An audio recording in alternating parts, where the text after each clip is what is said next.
سلام علیکم دوستان عزیز.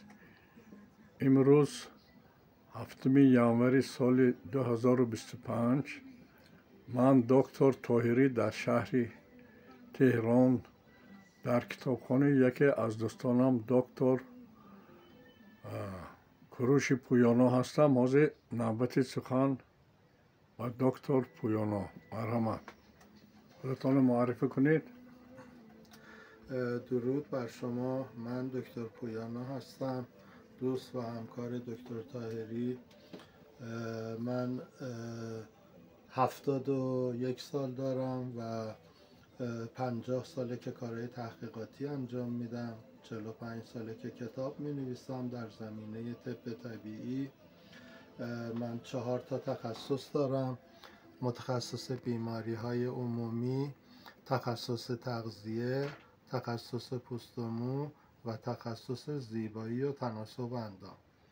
و 50 سال هست که بر روی طب طبیعی کار میکنم. طب طبیعی طبیه که خودمونو بنیانگذاری کردم و در این زمینه 250 تا کتاب در زمینه طب طبیعی نوشتم و 150 جلد کتاب در زمینه بیماری های مختلفی که تو دنیا هست و الان سال هاست که مشغول این کار هستم و انشالله از سال آینده همه این کتاب ها هم چاپ خواهد شد، هم در روی اینترنت قرار خواهد گرفت که همه علاقه‌مندان به این طب از اون استفاده کنن. سوال دیگر، شما چند سال عمر دیدن میخواهید و چی کارها را انجام میدید که تا شما همین عمری دراز بینید، از دست پای خود نمونید؟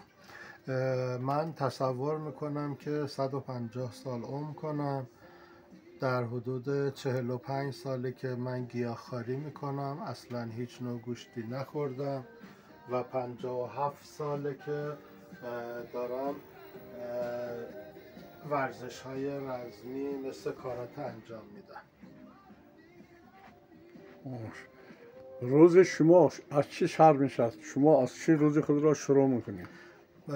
من هر روز صبح ساعت 8 صبح میام سر کارم و تا 12 پشت میزم میشینم، کارهای کتابتم رو انجام میدم و 12 تا 3 میرم برای استراحت و نهار. از ساعت 3 تا 7 شب دوباره 4 ساعت میام دوباره همین کارهای تالیفی رو انجام میدم و بعد از اون شام و استراحت و خواب. سلامت باشید، 100 ساله شوید، 150 ساله شوید. 150 سال گفتید، 150 ساله شوید.